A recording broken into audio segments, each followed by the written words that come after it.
പാലക്കാട് വാണിയംകുളത്ത് യുവാവിനെ ഡിവൈഎഫ്ഐ നേതാക്കൾ ആക്രമിച്ചെന്ന് പരാതി. തലയ്ക്ക് ഗുരുതരമായി പരിക്കേറ്റ പനയൂർ സ്വദേശി വിനേഷ് ചികിത്സയിലാണ്. ഡിവൈഎഫ്ഐ ബ്ലോക്ക് സെക്രട്ടറിയുടെ ഫേസ്ബുക്ക് പോസ്റ്റിന് താഴെ കമന്റിട്ടതിനെ ചൊല്ലിയുണ്ടായ തർക്കമാണ് ആക്രമണത്തിന് കാരണം. ഇക്ബാൽ അറക്കൽ നൽകും വിശദാംശങ്ങൾ. ഇക്ബാൽ, ഈ പരിക്കേറ്റ യുവാവിന് എങ്ങനെയുണ്ട്? ഒപ്പം എന്താണ് ഇതിന്റെ തുടക്കം? ശ്രുതി, ഞാനിപ്പോൾ നിൽക്കുന്നത് പാലക്കാട് വാണിയംകുളത്തുള്ള സ്വകാര്യ ആശുപത്രിക്ക് മുന്നിലാണ്. ഈ ആശുപത്രിയിലാണ് ഇപ്പോൾ പാലക്കാട് ഈ വാണിയംകുളം പനയൂർ സ്വദേശിയായിട്ടുള്ള വിനേഷിനെ ചികിത്സയിൽ പ്രവേശിപ്പിച്ചിരിക്കുന്നത്. ഈ യുവാവിൻ്റെ ആരോഗ്യനില വളരെ ഗുരുതരമായി തുടരുകയാണ്. ഡിവൈഎഫ്ഐയുടെ ഷൊർണൂർ ബ്ലോക്ക് കമ്മിറ്റിയുടെ സെക്രട്ടറി ആയിട്ടുള്ള രാകേഷിൻ്റെ ഫേസ്ബുക്ക് പോസ്റ്റിന് താഴെ കമന്റ് ഇട്ടതുമായി ബന്ധപ്പെട്ടുള്ള തർക്കമാണ് വിനേഷിനെ ഇത്തരത്തിൽ ഡിവൈഎഫ്ഐ നേതാക്കൾ കൂട്ടമായി ചേർന്ന് ക്രൂരമായി മർദ്ദിക്കാൻ കാരണമെന്നുള്ളതാണ് ഇപ്പോൾ പരാതിയിൽ പറയുന്നത്. കഴിഞ്ഞ ദിവസമാണ് ഈ ഡിവൈഎഫ്ഐയുടെ ബ്ലോക്ക് സെക്രട്ടറി ആയിട്ടുള്ള രാകേഷ് ഡിവൈഎഫ്ഐയുടെ സമ്മേളനവുമായി ബന്ധപ്പെട്ടുള്ള ഒരു പരിപാടി ഉദ്ഘാടനം ചെയ്തതിൻ്റെ പോസ്റ്റ് ഫേസ്ബുക്കിൽ പങ്കുവെക്കുന്നത്. അതിന് താഴെ വിനേഷ് ഒരു കമന്റുമായി രംഗത്തേക്ക് എത്തുകയായിരുന്നു. ഇത്തരത്തിലുള്ള ഉദ്ഘാടനം കൊണ്ട് സമൂഹത്തിന് എന്താണ് ഗുണം എന്നുള്ളതാണ് വിനേഷ് ചോദിച്ചത്. അതിനുശേഷം പിന്നീട് ആ ഫേസ്ബുക്ക് പോസ്റ്റിന് താഴെ വലിയ രീതിയിലുള്ള കമന്റ് യുദ്ധവും നടന്നിരുന്നു. ഏതായാലും അതിനെല്ലാം ശേഷം ഇന്നലെ വൈകിട്ടോടു കൂടിയാണ് വിനേഷിനെ ഡിവൈഎഫ്ഐയുടെ നേതാക്കൾ ചേർന്ന് ക്രൂരമായി മർദ്ദിച്ചതെന്നാണ് ഇപ്പോൾ ഉയർന്ന പരാതി എന്ന് പറയുന്നത്. വാണിയംകുളം മേഖലയിൽ വെച്ച് തന്നെയാണ് വിനേഷിനെ ക്രൂരമായി തന്നെ മർദ്ദനമേറ്റത് എന്നുള്ളതാണ് ഈ പരാതിയിൽ പറയുന്നത്. തലയ്ക്ക് ഗുരുതരമായി പരിക്കേറ്റുള്ള വിനേഷ് ഇപ്പോൾ ദൃശ്യങ്ങൾ കാണുന്ന ഈ സ്വകാര്യ ആശുപത്രിയിലെ തീവ്രപരിചരണ വിഭാഗത്തിൽ ചികിത്സയിലാണ്. യുവാവ് വെന്റിലേറ്ററിലാണ് എന്നുള്ളതാണ് നിലവിൽ മനസ്സിലാക്കാൻ വേണ്ടി സാധിച്ചിട്ടുള്ളത്. വിദഗ്ധ ചികിത്സ തന്നെ യുവാവിന് നൽകുന്നുണ്ട് എന്നുള്ളതും പറയപ്പെടുന്നുണ്ട്. ഈ സംഭവവുമായി ബന്ധപ്പെട്ട് 3 ഡിവൈഎഫ്ഐ നേതാക്കൾക്ക് വേണ്ടിയുള്ള അന്വേഷണമാണ് ഇപ്പോൾ പോലീസ് തുടരുന്നത്. ഇതിൽ 2 പേരെ ഇപ്പോൾ കോഴിക്കോട് വെച്ച് പോലീസ് പിടികൂടിയിട്ടുണ്ട് എന്ന രീതിയിലുള്ള സൂചനകൾ പുറത്തു വരുന്നുണ്ട്. കോയമ്പത്തൂർ മംഗലാപുരം ഇന്റർസിറ്റി എക്സ്പ്രസിൽ വെച്ചാണ് ഈ 2 ഡിവൈഎഫ്ഐ നേതാക്കൾ ഇപ്പോൾ പോലീസിന്റെ പിടിയിലായിട്ടുള്ളത് എന്നുള്ളതാണ് മനസ്സിലാക്കാൻ വേണ്ടി സാധിച്ചിട്ടുള്ളത്. ഏതായാലും ഡിവൈഎഫ്ഐയുടെ ബ്ലോക്ക് സെക്രട്ടറി ഉൾപ്പെടെയുള്ള നേതാക്കളുടെ നേതൃത്വത്തിലാണ് ഇത്തരത്തിൽ മുൻ ഡിവൈഎഫ്ഐ നേതാവായിട്ടുള്ള ഒരു വിനേഷ് വാണിയംകുളം എന്ന് പറയുന്ന യുവാവിനെ ഇത്തരത്തിൽ ക്രൂരമായി മർദ്ദിച്ചിട്ടുള്ളതെന്നാണ് ഈ പരാതിയിൽ പറയുന്നത്. ഏതായാലും ഷൊർണൂർ പോലീസിന്റെ നേതൃത്വത്തിൽ അന്വേഷണം തുടരുന്നു. ഷൊർണൂർ ഡിവൈഎസ്പി തന്നെ ഈ അന്വേഷണത്തിന് നേതൃത്വം നൽകുന്നു എന്നുള്ളതാണ് മനസ്സിലാക്കാൻ വേണ്ടിയും സാധിക്കുന്നത്. ഇപ്പോൾ ഈ മേഖലയിലേക്ക് ഇപ്പോൾ BJPയുടെ ഉൾപ്പെടെ നേതാക്കൾ എത്തിയിട്ടുണ്ട്. അവർ ഇപ്പോൾ മാധ്യമങ്ങളോട് പ്രതികരിക്കുകയും അപലപിക്കുന്നു. ഈ മാതൃകാപരമായ ശിക്ഷ ഉറപ്പാക്കാനുള്ള നടപടികൾ പോലീസ് അധികാരികൾ സ്വീകരിക്കണമെന്നാണ് ഞങ്ങൾക്ക് ആവശ്യപ്പെടാനുള്ളത്. പരാജയ ഭീതി വാണിയംകുളം പഞ്ചായത്തിൽ പരാജയ ഭീതി പൂണ്ട CPM ആസൂത്രിതമായി ഇവിടുത്തെ സമാധാനം തകർക്കുന്ന രീതിയിലുള്ള അക്രമം അഴിച്ചുവിടുന്നു.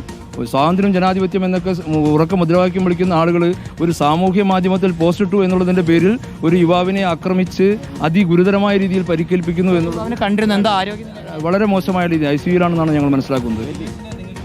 വിനീഷിനെ പറഞ്ഞു. വിനീഷ് നല്ലൊരു പൊതുപ്രവർത്തകൻ, CPM പ്രവർത്തകനാണ്. CPMൻ്റെ സൈബർ പോരാളി എന്ന് തന്നെ പറയാവുന്ന ഒരാളാണ് വിനീഷ്.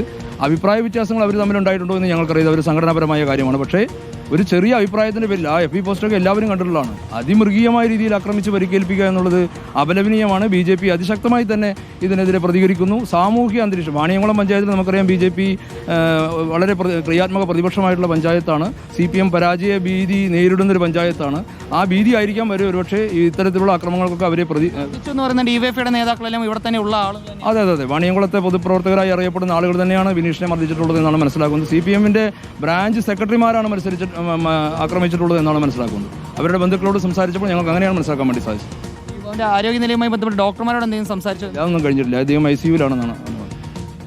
ഇപ്പോൾ നിലവിൽ ഇവിടെ BJPയുടെയും അതുപോലെ തന്നെ മറ്റ് രാഷ്ട്രീയ പാർട്ടികളുടെയും പ്രതിനിധികൾ ഈ ആശുപത്രി പരിസരത്തേക്ക് എത്തുകയും ചെയ്തിട്ടുണ്ട്. അവരേതായാലും അവരിൽ നിന്നെല്ലാം ലഭ്യമാകുന്ന വിവരങ്ങൾ പ്രകാരം ഈ യുവാവിൻ്റെ ആരോഗ്യനില വളരെ ഗുരുതരമായി തുടരുകയാണ്. വെന്റിലേറ്ററിലാണ് ഈ യുവാവ് ഉള്ളതെന്നുള്ളതാണ് മനസ്സിലാക്കാൻ വേണ്ടി സാധിക്കുന്നത്. തലയ്ക്കാണ് ഈ യുവാവിനെ പരിക്കേൽക്കുകയും ചെയ്തിട്ടുള്ളത്. ഈ ആക്രമണത്തിൽ ഈ രാകേഷ്, അതായത് ഡിവൈഎഫ്ഐയുടെ ബ്ലോക്ക് സെക്രട്ടറിയുടെ ഫേസ്ബുക്ക് പോസ്റ്റിന് താഴെ ഈ കമന്റ് യുദ്ധങ്ങൾ നടക്കുന്നതിന് ഏറ്റവും ഒടുവിലായി ഈ മർദ്ദനം നേരിട്ടിട്ടുള്ള വിനേഷ് തന്നെ അവസാനം പറയുന്നുണ്ട്, തനിക്ക് ഇപ്പോൾ ഈ ബ്ലോക്ക് സെക്രട്ടറി ഫോണിൽ വിളിച്ചിരുന്നു, അതിനുശേഷം തന്നെ ഭീഷണിപ്പെടുത്തി എന്ന് ഉൾപ്പെടെ വിനേഷ് ഈ ഫേസ്ബുക്ക് പോസ്റ്റിന് താഴെ തന്നെ കമന്റ് ചെയ്യുന്ന ഒരു സാഹചര്യം കൂടി ഉണ്ടായിരുന്നു. അതിനെല്ലാം ശേഷമാണ് ഇന്നലെ വൈകിട്ട് വാണിയംകുളത്ത് വെച്ച് വിനേഷിനെ ഇത്തരത്തിൽ ഡിവൈഎഫ്ഐയുടെ നേതാക്കൾ മർദ്ദിച്ചതെന്നാണ് ഇപ്പോൾ പരാതി. അപ്പോൾ അതുമായി ബന്ധപ്പെട്ട് നേരത്തെ തന്നെ ഇവർ തമ്മിൽ എന്തെങ്കിലും പ്രശ്നങ്ങൾ ഉണ്ടായിട്ടുണ്ടോ? എന്തെങ്കിലും തർക്കങ്ങൾ ഈ ഒരു വിഷയത്തിൽ മാത്രമാണ്? ഒരു കമന്റ് ഇടുന്നതിനെ ചൊല്ലി, കാരണം ഈ പറഞ്ഞ പോലെ പോസ്റ്റ് ഇടാമെങ്കിൽ അതിനൊരു താഴെ കമന്റ് ഇടുന്നതിൽ എന്താണ് പ്രശ്നം? തന്റെ അഭിപ്രായങ്ങൾ പറയാൻ എന്താണ് പ്രശ്നം എന്നൊരു ചോദ്യം കൂടിയല്ലേ. അപ്പോൾ ഇവർ തമ്മിൽ നേരത്തെ എന്തെങ്കിലും പ്രശ്നങ്ങൾ ഉണ്ടായിട്ടുണ്ടോ?